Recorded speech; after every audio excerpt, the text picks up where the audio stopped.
कहानी 1980 के दशक की है। मोहन एक छोटे से गांव का रहने वाला था। मोहन के दो दोस्त आशुतोष और पवन मोहन के जिगरी दोस्त थे। वो तीनों एक साथ ही रहते थे और उन तीनों को क्रिकेट खेलने का बेहद शौक था। मोहन के घर में उसकी जीती हुई कई ट्रॉफियां भी रखी हुई थीं। वो तीनों अपने गांव के शमशान घाट के बड़े मैदान में क्रिकेट खेला करते थे। एक दिन दोपहर में जब मोहन क्रिकेट खेलने के लिए जा रहा था तो उसकी दादी ने परेशान होकर उससे कहा, बेटा, कितनी दफा कहा है तुझसे कि शाम के बाद शमशान घाट में नहीं जाते, लेकिन तू है कि मेरी एक बात भी नहीं सुनता। दादी, आपको ऐसा लगता है कि शाम के बाद शमशान घाट में भूत प्रेत हम लोग को पकड़ लेंगे? भूत प्रेत जैसा कुछ नहीं होता दादी। मोहन अपनी दादी की बात पर हंसता हुआ घर से निकल गया और वो सीधे शमशान घाट के मैदान में पहुंचा, जहां उसके दोस्त इंतजार कर रहे थे। उसे देखकर उसका दोस्त आशुतोष बोला, आज इतनी देर कैसी हो गई मोहन? तू तो जानता है यार, मेरी दादी मना करती हैं यहाँ खेलने के लिए। हाँ, उन्हें लगता है कि शमशान घाट के भूत हम सब पर हमला कर देंगे। उनके साथ गांव के और भी लड़के मौजूद थे। वो सभी लोग क्रिकेट खेलने लगे। उस दिन वो लोग क्रिकेट खेलने में इतने मशरूफ हो गए कि कब शाम हो गई और कब रात का अंधेरा फैल गया। वो सब मैच खत्म करके घर की ओर निकलने ही वाले थे कि तभी अंधेरे में उन सभी को दूर से उनके ही गांव का लड़का खेला आता हुआ दिखाई दिया। खेला भी बेहद अच्छा क्रिकेट खेलता था, जो हमेशा मोहन, आशुतोष और पवन को मैच में टक्कर देता था। पर वो मोहन को कभी हरा नहीं पाया था। खेला हमेशा अंदर ही अंदर इस बात पर जलता भी था। खेला ने आते ही उन सब से कहा, मैच अभी खत्म नहीं हुआ रोहन, एक बारी मेरे साथ भी हो जाए, तुझे हरा कर ही जाऊंगा। अगर ऐसी बात है तो कल का मैच रख लेते हैं, पता चल जाएगा कौन किसको हराएगा। इतना कहकर मोहन वहाँ से जाने लगा, मगर खेला ने मोहन का हाथ पकड़ लिया। इतनी गर्मी में भी खेला का हाथ बर्फ की तरह ठंडा था। रात के अंधेरे में उसकी आंखें बिल्कुल सपाट नजर आ रही थीं, जैसे उसकी पलकें जैसे झपक ही नहीं रही हों। मोहन तुरंत अपना हाथ खेला से छुड़ाकर बोला, हम सब बहुत देर से मैच खेल रहे हैं, अब थक चुके हैं। ये क्यों नहीं कहता कि तू डर गया है? अबे हम तुझसे कभी नहीं डरे, जब भी तू खेला है हमसे हारा ही है। आशुतोष सही कह रहा है, खेला रहने दे, हार जाएगा और फिर रोता हुआ अपने घर जाएगा। कौन रोता हुआ घर जाएगा, ये कुछ देर में पता चल जाएगा। आज तुम सबको मेरे साथ मैच खेलना ही पड़ेगा। खेला जिद पर उतर आया था और वो सब लोगों को बुरा भला कहने लगा। ठीक है खेला, आज आर पार कर देते हैं। अगर आज तू हमसे फिर हार गया तो दोबारा तू कभी जिंदगी में मैच नहीं खेलेगा। क्या बोलता है? वो तो मैं वैसे भी नहीं खेल पाऊंगा, लेकिन ध्यान रखना, मेरी बॉलिंग पर अगर तुम में से कोई भी आउट हो गया तो वो इस दुनिया से जाएगा। खेला की बात सबको बेहद अजीब लगी, लेकिन सब ने इस बात को नजरअंदाज कर दिया। कुछ ही वक्त में टॉस हो गया और खेला को बैटिंग करनी थी। मोहन ने मुस्कुराते हुए कहा, तू तो टॉस में ही हार गया खेला। मेरी बॉलिंग पर तू ज्यादा देर कभी नहीं टिक पाएगा। कुछ ही वक्त में क्रिकेट शुरू हो गया, मगर मोहन की टीम ने देखा कि मोहन के हर बॉल पर खेला छक्के ही छक्के मार रहा था। सभी लोग खेला को इस तरह खेलता हुआ देखकर हैरत में पड़ गए। आशुतोष को पता नहीं क्यों बड़ा अजीब सा लग रहा था।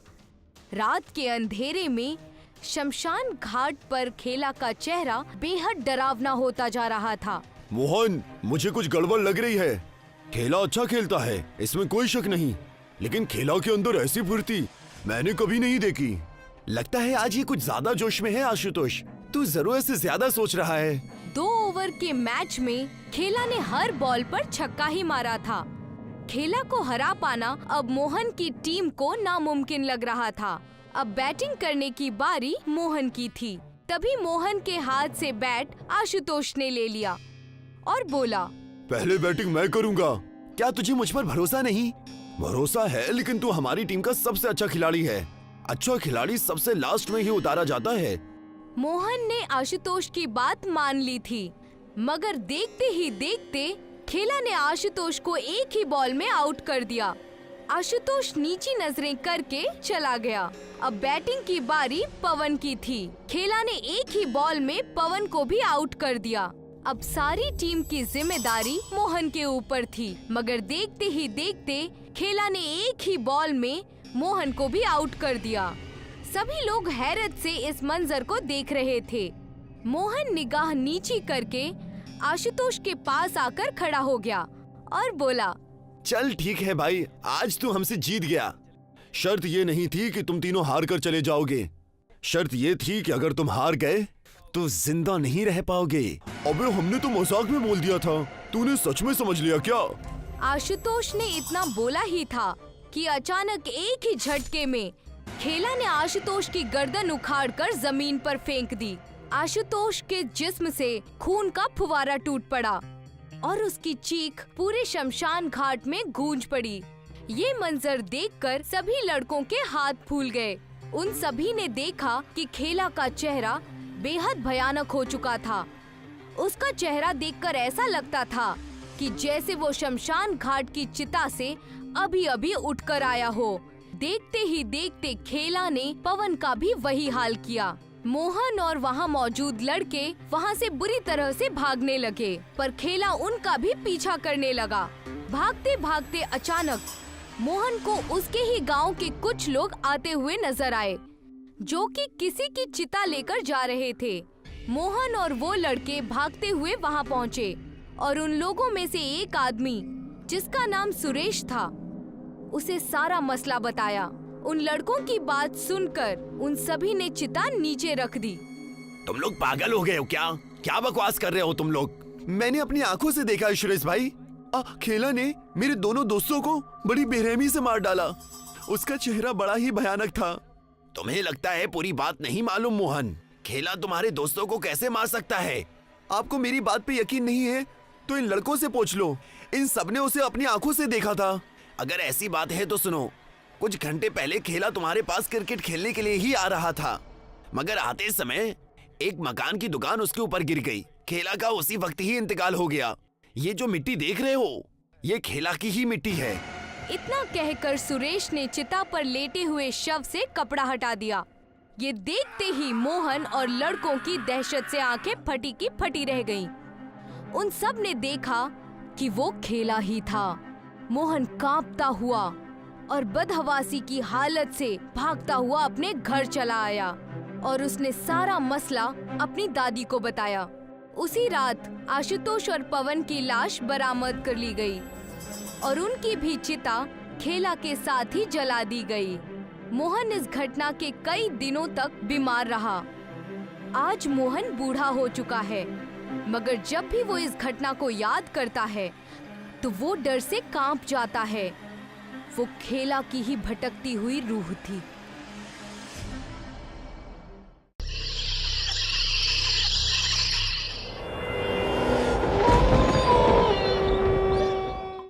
मुंबई धमाल टीम का कैप्टन रोहित अपने टीम के 2 खिलाड़ियों के साथ स्टेडियम के ऑफिस में बैठा हुआ था। कल हमारा फाइनल मैच है और इस विराज को आज ही चोट लगनी थी। अब अपनी जगह वो किसी अश्विनी नाम के प्लेयर को टेस्टिंग के लिए भेज रहा है। सर आप फिक्र मत कीजिए, हम दोनों मैच अच्छे से संभाल लेंगे। उसके होते हुए आप हमारा टैलेंट देख ही नहीं पाते थे। कल के मैच में आपको पता चल जाएगा। Sir, my name is Ashwini. Viraj sir talk to you about me. मुझे तो लगा था कि विराज अपनी जगह किसी अच्छे प्लेयर को भेजेगा। तुम तो एक खातून। सर, आप एक बार मुझ पर यकीन करके देखिए। मेरा ख्वाब है कि मैं आईपीएल मैच खेलूं और अपनी टीम को जिताकर नाम कमाऊं। तुम्हें विराज ने भेजा है तो कुछ सोच समझकर ही भेजा होगा। रोहित ने कुछ टीम के खिलाड़ियों के साथ अश्विनी का टेस्ट लिया। अश्विनी लड़की होने के बावजूद भी बेहद अच्छा खेल रही थी और ये देख सभी हैरान रह गए। रोहित भी बेहद खुश हुआ और उसने अश्विनी को विराज की जगह मैच में खिलाने का फैसला कर लिया। अगले दिन मैच शुरू हुआ। चेन्नई सुपरस्टार्स टीम ने 275 रन बना लिए थे। अब मुंबई धमाल बैटिंग के लिए मैदान में उतरी। टीम के 2 प्लेयर्स ने मिलकर अभी 30 रन बना लिए थे। अब नेक्स्ट विकेट पर तुम खेलने जाने वाली हो। यस सर, मैं जरा बाथरूम जाके आती हूँ, कहीं मैच के टाइम प्रॉब्लम ना हो जाए। जरूर। ये कहकर अश्विनी वहाँ से चली गई। ईशांत ने राघव को इशारा दिया और दोनों अश्विनी के पीछे पीछे हो लिए। जैसे ही अश्विनी बाथरूम से बाहर निकली, राघव ने उससे टकरा के उसकी ड्रेस पर ड्रिंक गिरा दी। अरे ये तुमने क्या किया? मेरा टर्न आने वाला है। अरे माफ करना, खता हो गई। लेकिन तुम परेशान मत हो, यहाँ एक स्टोर रूम है, वहाँ तुम्हें दूसरे पैंट मिल जाएगी। वो दोनों उसको एक कमरे की ओर ले गए।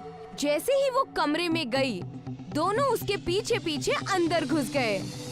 अरे तुम लोग कहाँ जा रहे हो? हम कब से इस मौके की तलाश में थे कि हम दोनों मिलकर टीमों को जिताए और अपना नाम रोशन करें। आज वो मौका मिला है तो तुम हमसे वो छीनना चाहती हो, वो भी ये खातून होकर। तुम दोनों पागल हो गए हो क्या? ईशान उसका गला पकड़ लेता है। राघव बैट उठाकर उस लड़की के सर पर मार देता है। जब तक ये होश में आएगी, हम दोनों इसकी जगह खेलकर अपने टीम को मैच जिता चुके होंगे। राघव ने अश्विनी का मोबाइल लिया और फिर दोनों बाहर से कुंडी लगाकर वहाँ से चले गए। सर, हम दोनों बाथरूम की तरफ से ही आ रहे हैं। अश्विनी वहाँ नहीं है। वो इस टाइम कहाँ जा सकती है? रोहित ने अश्विनी को कॉल लगाया तो उसका मोबाइल स्विच ऑफ आ रहा था। तभी उनका एक प्लेयर भी आउट हो गया। उसकी बारी आ गई है, लेकिन वो है कहाँ पर? सर आप फिक्र मत करिए, मैं हूँ ना, मैं उसकी जगह खेलने जाता हूँ। ठीक है ईशान, पहले तुम जाओ। ईशांत खेलने के लिए चला गया, लेकिन वो बिल्कुल भी अच्छा नहीं खेल पा रहा था। उसने 2 ओवर्स में सिर्फ 7 रन बनाए। अब अगला विकेट गिरते ही मैं खेलने जाऊंगा और अपने टैलेंट के जरिए ही छा जाऊंगा। तभी रोहित के मोबाइल पर अश्विनी का कॉल आया। अरे अश्विनी, कहाँ थी तुम? पता है, तुम्हारी जगह ईशान को भेजना पड़ा। ये देखकर राघव हैरान रह गया। अश्विनी को तो हम बेहोश करके कमरे में बंद करके आ गए हैं और उसका मोबाइल भी हमारे पास है, फिर उसकी कॉल कैसे आ सकती है? सर, मेरे पेट में अचानक से दर्द होने लगा था। अब फिक्र मत कीजिए, मैं बस 10 मिनट में आती हूँ। ठीक है, जल्दी आओ। मैं अभी जाकर देखता हूँ सर, मसला असल में है क्या? राघव फिर से स्टोर रूम की ओर चला गया। कुंडी अभी भी बाहर से लगी हुई थी। उसने कुंडी खोली और अंदर कदम रखा। वहाँ जमीन पर बहता खून और अश्विनी की लाश देखकर उसके रोंगटे खड़े हो गए। हम तो सिर्फ बेहोश करना चाहते थे, ये तो मर चुकी है। ओह माय गॉड, ये हमने क्या कर दिया? अगर ये मर चुकी है तो फिर सर को कॉल किसने किया था? तभी अचानक से कमरे की सारी लाइट्स रंग बदलकर खून के जैसे लाल हो गई। उसके ठीक पीछे अश्विनी की रूह खड़ी थी। उसके पैर हवा में उठे हुए थे, पूरा जिस्म नीला पड़ा हुआ था। कमीने! राघव ने जैसे ही पीछे पलटकर देखा, उसकी आंखें फटी की फटी रह गईं। वो चिल्लाता हुआ जैसे ही दरवाजे की ओर बढ़ा, अश्विनी ने उसकी गर्दन पकड़ ली। आज बनेगा तू man of the match. Ashwini ने अपनी लाश के पास से बैट उठाया और राघव के सीने पर हमला किया। हमला इतना तेज था कि बैट उसकी पसलियों को चीरता हुआ उसके सीने में घुस गया। राघव के मुंह से खून की मोटी धार निकली और उसने दम तोड़ दिया। उस तरफ अब ईशांत के साथ खेल रहा विजय भी आउट हो चुका था। ईशांत को इंतजार था कि अब राघव आने वाला है, लेकिन जब उसने रोहित के पास खड़ी अश्विनी को देखा तो वो हैरान रह गया। ये बाहर कैसे आई और ये राघव कहाँ चला गया? रोहित ने अश्विनी को खेलने के लिए भेज दिया। ऑडियंस भी सोच रही थी कि एक लड़की क्या क्रिकेट खेलेगी, लेकिन अश्विनी ने जब खेलना शुरू किया तो गेम का पासा ही पलट गया। कभी चौका तो कभी छक्का। ऑडियंस अब हैरान हो गई थी और उसके साथ खेल रहा ईशान जला जा रहा था। कुछ 30 रन बनाने के बाद वो भी आउट हो गया। उसकी जलन का कोई ठिकाना नहीं था। उसके बाद 4 प्लेयर्स और गए, लेकिन अश्विनी लास्ट तक खेलती रही। अब उनको 5 रन बनाने थे और बॉल्स बस 3 बची हुई थी। सामने वाली टीम के बॉलर ने बॉल डाली और अश्विनी ने उस पर छक्का लगा दिया। ये देखकर पब्लिक अपनी सीटों से खड़ी हो गई। सभी तालियां बजाने लगे। रोहित की खुशी का कोई ठिकाना नहीं रहा। राघव का अभी तक कुछ अता पता नहीं था। ट्रॉफी लेने के बाद टीम वापस अपने स्टेडियम पहुंची, लेकिन स्टेडियम पहुंचते ही अश्विनी भी रहस्यमयी तरीके से गायब हो गई।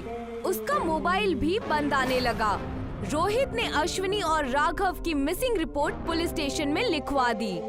अगर वो अश्विनी ना होती तो मैं ही मैच को जिताने वाला था। ये राघव भी ना जाने कहां दफा हो गया। तभी उसके पास रोहित का कॉल आया। क्या हुआ सर? क्या राघव का कुछ पता चला? राघव और अश्विनी की लाश स्टेडियम के स्टोर रूम में बरामद हुई है। समझ नहीं आ रहा कि ये हुआ कैसे। तभी अचानक से उसके कमरे में एकदम अंधेरा हो गया। किसी ने उसका गला दबाया और वो बेहोश हो गया। जब उसको होश आया तो उसकी हैरानी का कोई ठिकाना न रहा। वो खेल के मैदान में था। वो पिच पर खड़ा हुआ था। उसके पास ही उसका बैट जमीन पर पड़ा हुआ था। अश्विनी की भयानक रूह हाथ में बॉल लिए उसके सामने वाली पिच पर खड़ी थी। तुझे बहुत शौक था ना मैन ऑफ द मैच बनने का? अब अपना ख्वाब पूरा कर ले, क्योंकि आज तेरी जिंदगी की आखिरी रात है। बचाओ बचाओ! ये कहकर वो वहाँ से भागने लगा। अश्विनी उड़ती हुई गई और उसने ईशांत के पेट में स्टंप गाड़ दिया। मैंने तुम्हारा कुछ नहीं बिगाड़ा। मैंने तुम्हें मारने की कोशिश नहीं की थी। मैंने तो अपना ख्वाब मरने के बाद भी पूरा कर लिया, लेकिन अफसोस तू जिंदा रहते भी नहीं कर पाएगा। उसने देर ना करते हुए वही स्टंप निकालकर ईशांत के हलक के अंदर घुसेड़ दिया। उसके मुंह से खून की धार निकली।